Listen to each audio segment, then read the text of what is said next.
మీ పిల్లల భవిష్యత్తును దిశానిర్దేశం చేసే విద్యా మహోత్సవ్ Dream9 మీడియా ఆధ్వర్యంలో ఈ ఫిబ్రవరి 1న మన ఖమ్మంలో జరగనుంది.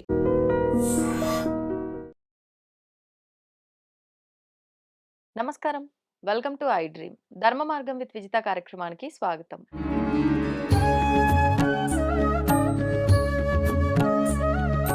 ప్రస్తుతం మనతో పాటు ఉన్నారు ప్రముఖ ఆధ్యాత్మికవేత్త ప్రొఫెసర్ సత్యనారాయణ మూర్తి గారు. ఇప్పుడు వారితో మాట్లాడతాం. నమస్కారం గురుజీ. నమస్కారం విజిత. గురుగారు, ఎక్కువగా ఆర్థికమైన ఇబ్బందులతో బాధపడుతూ ఉంటారు. చాలా మంది అంటే వచ్చే ధనం సరిపోక ఎక్కువగా అప్పులు చేస్తూ ఉంటారు. అంటే కావాలని ఏదైనా శుభకార్యానికో లేదంటే ఏదైనా గృహం నిర్మాణానికో అప్పులు చేస్తే పర్వాలేదు గానీ, అనవసరమైన వాటికి అప్పులు చేయకూడదని పెద్దవాళ్ళు చెప్తూ ఉండేవారు. అవును. అంటే ఇలా అనవసరమైన వాటికి, అవసరమైన వాటికి దేనికైనా సరే అప్పులు చేయడం అనేది అంత కరెక్ట్ పద్ధతి కాదు. అది మనం తీర్చుకోవాలన్నా తీర్చుకోలేము, ఇబ్బంది పడుతూ ఉంటాము. అలాంటి వారికి ఏదైనా విశేషమైన మంత్రం కానీ, ఏదైనా ఆరాధన కానీ ఉంటే తెలియజేయండి. తప్పకుండా అమ్మా. మనకి ఈ చతుర్వేదాలలో మనకి అప్పుల గురించి తీరిపోయే మార్గాన్ని చూపించినాయి. అంటే అధర్వణ వేదంలో మనకి క్లియర్గా హ్మ్. ఈ అప్పుల బాధ పోగొట్టుకునేటటువంటి మంత్రాలు ఇవ్వబడ్డాయి. అనేకమైనటువంటి సమస్యలకు ఒక్కొక్క సమస్యకి శత్రునాశనం కోసం ఒక మంత్రం, హ్మ్. పుత్ర సంతానం కోసం ఒక మంత్రం, ఇలా అన్నమాట అప్పుల ఓహ్! బాధ గురించి చెప్పబడింది. హ్మ్. అయితే మన జాతక చక్రంలో కనుక కుజుడు నీచపట్టిన, శత్రుక్షేత్రాల్లో ఇరుక్కుపోయిన, హ్మ్.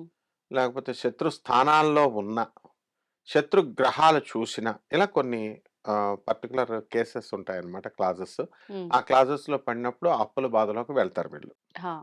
అనవసరమైనటువంటి అప్పులు, మరి గురుడు 12వ స్థానంలోకి వచ్చినప్పుడు, అంటే గురుడు గ్రహ మార్పుల వల్లే అప్పులు చేయడం డెఫినెట్గా గూడా.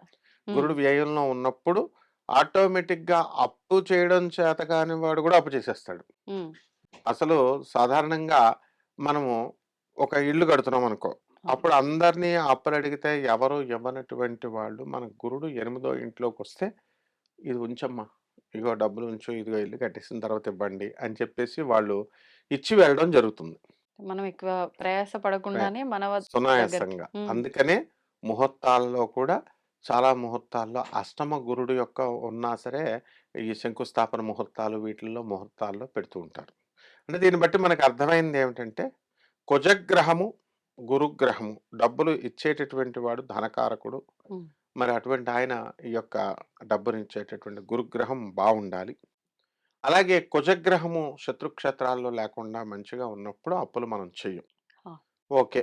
మనం పూర్వజన్మ కర్మలను బట్టి మన గ్రహస్థితులు అనేటటువంటివి మన కుండలలో ఏర్పడతాయన్నమాట. హ్మ్. హ్మ్. వాటిల ద్వారానే మనం ప్రవర్తిస్తాం. ఆ! ఇప్పుడు అప్పు చేయకూడదు అనుకుంటూ అప్పులు ఎందుకు చేస్తామంటే, పూర్వజన్మలో మనకు రుణం ఉంటేనే. అప్పిచ్చేవాడు మనకు పూర్వజన్మలో మనం వాడికి అప్పిచ్చామనమాట. వాడు మనకి ఎగ్గొట్టాడు కాబట్టి, ఈ జన్మలో మనం వాడి దగ్గర అప్పు తీసుకుంటాం. ఇలాంటి లాజిక్స్ ఉన్నాయి. హ్మ్. మనకి అతని డబ్బు మనకి ఈ జన్మలో అతని దగ్గర ఉండిపోయినా, హ్మ్. నెక్స్ట్ జన్మలో అయినా అతను మనకివ్వాల్సిందే. అంటే కర్మ ఫలితము అండ్ గ్రహాల మార్పు హ్మ్. రెండిటి ప్రభావం ఉంటది. కర్మ ఫలితమే గ్రహ రూపంలో మనకు సూచిస్తది. ఓహ్! అంటే గ్రహాలను బట్టి మనం సూచించొచ్చు. ఇతను పూర్వజన్మలో ఇతనికి, ఓహో, ఇతను అప్పున్నాడు, ఫలానా వాడు అప్పున్నాడు. హ్మ్. రుణానుబంధ రూపేణ పశుపత్ని సుతాలయాం. రుణాన్బ ఉంటేనే, రుణం ఉంటేనే హ్మ్. మనకి పూర్వజన్మలో వీళ్ళు భార్యగా, బిడ్డగా, పిల్లలుగా వాళ్ళంతా కూడా వస్తూ ఉంటారు. హ్మ్. హ్మ్. అలాగే ఈ యొక్క ఆహ్, అప్పులు తీసుకొని మనం కనుక ఎగ్గొట్టినా, లేకపోతే వేరే వాళ్ళు పెద్ద లంసమ్ అమౌంట్‌లో చీటింగ్ చేసి, ఈ ఆర్‌పీలని జెప్పి, నిధులని జెప్పి, గుప్త నిధులని, ఇలా అని, అలా అని మోసాలు చేసుకుంటా ఉంటారు. డబ్బులు పోతా ఉంటాయి. హ్మ్. వీళ్ళు ఏమిట్రా కారణము అనంటే, పూర్వజన్మలో వాళ్ళకి రుణపడి ఉన్నారనమాట. హ్మ్. హ్మ్. గరుడ పురాణం ఏం చెప్తుందంటే, ఉచితంగా మనకి అన్నం పెడుతున్నారు గదా అని చెప్పేసి, మనం కనుక రోజు ఎవరింటికన్నా వెళ్లి కనుక మనం తిన్నట్లయితే, హ్మ్. మనం వాళ్ళకి రుణపడిపోతామని ఉంది గరుడ పురాణంలో. అంటే అప్పుడప్పుడు వెళ్ళొచ్చు, తప్పులేదు. కానీ మనము ఇతరుల మీద మనం ఆధారపడినప్పుడు, ఆ యొక్క కర్మ సిద్ధాంతం ప్రకారము, న్యూటన్స్ థర్డ్ లా ప్రకారము, to every action there is an equal and opposite reaction. But ప్రతిచర్య ఉంటుంది. మనం తిన్నప్పుడు వాళ్ళకి మనం చెల్లించాలి. హ్మ్. అది హ్మ్. తెలిసి తిన్నా, తెలియక తిన్నా సరే కూడా. కాబట్టి ఈ విధంగా మనకి అప్పుల్లో ఉన్నటువంటి వాళ్ళందరూ కూడా మనం బాధపడకుండా, కష్టపడుతూ, దైవకంగా మనము కొన్ని నియమాలు పాటిస్తూ ఒక 41 రోజుల్లో అథర్వణ వేదం చెప్పినటువంటి ఒక మంత్రాన్ని మనం చెప్దాం. ఆ మంత్రం వల్ల వీళ్ళందరూ కూడా కంపల్సరీ ఆ రుణాన్ని నుంచి వీళ్ళు విముక్తులవుతారు. హ్మ్. ఇక్కడ ఏమిటంటే ఆ మంత్రము దీనికి విద్మా శరస్య పితరం పర్ణన్యం భూరిధాయసం విద్మోశ్వస్య మాతరం పృథివీం భూరి వర్పసం. ఇది మంత్రం, ఇది వేదమంత్రం. ఇది ఓకే. ఇందులో వేదమంత్రమైనా సరే మనకు స్వరం లేదు అని బాధపడాల్సినటువంటి అవసరం లేదు. హ్మ్. ఇప్పుడు ప్రతి మంత్రాన్ని కూడా వేదము ప్రతి ఒక్కళ్ళు నేర్చుకోవాలి. హ్మ్. తర్వాత ఏమవుతుంది, అం ఆం ఇం ఈం క్షం అక్షరమాల అక్షరమాలం కృత ఐం వదవత్ వాగ్వాదిన్యై స్వాహ. ఆటోమేటిక్గా ఆ సరస్వతి వాటిని కరెక్ట్ చేస్తుంది. ఇప్పుడు యూట్యూబ్స్లో ఎక్కడ పడితే అక్కడ మనకి వేద మంత్రాలన్నీ కూడా స్వస్వరంతో మనకు వినిపిస్తున్నాయి.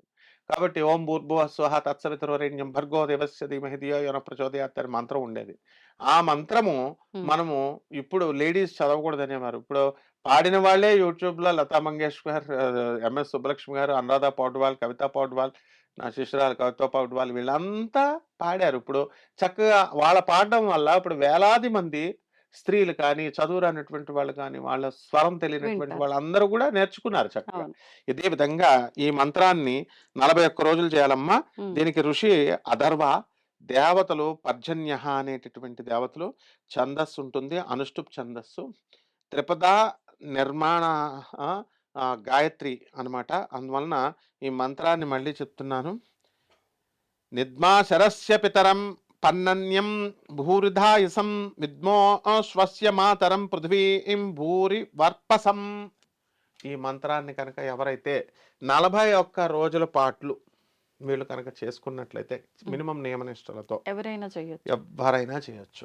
108 సార్లు చదువుకోవాలి ఒక మాల. డైలీ. డైలీ ఒక మాల తిప్పితే సరిపోతుంది. అండ్ ఒక బాగా దీర్ఘకాలంగా అప్పుల బాధతో ఉన్నటువంటి వాళ్ళు 41 రోజులు కలశం పెట్టుకొని అందులో ఆ యొక్క సుబ్రహ్మణ్యేశ్వర స్వామిని ఆవాహనం చేసి ఓం శ్రీ గణేశాయ నమః, అలాగే ఓం శ్రీ శరవణ భవ అనేటటువంటి మగవారికైతే మంత్రం. 41 రోజులు కలశం పెట్టినా వరుసగా చేయగలుగుతారు. కానీ ఆడవాళ్ళు వరుసగా 41 రోజులు చేయలేరు అవసరం కదా? లేదు. వరుస అంటే ఆ 5 రోజులు మినహాయించేసి కంటిన్యూషన్ చేసుకోవచ్చు.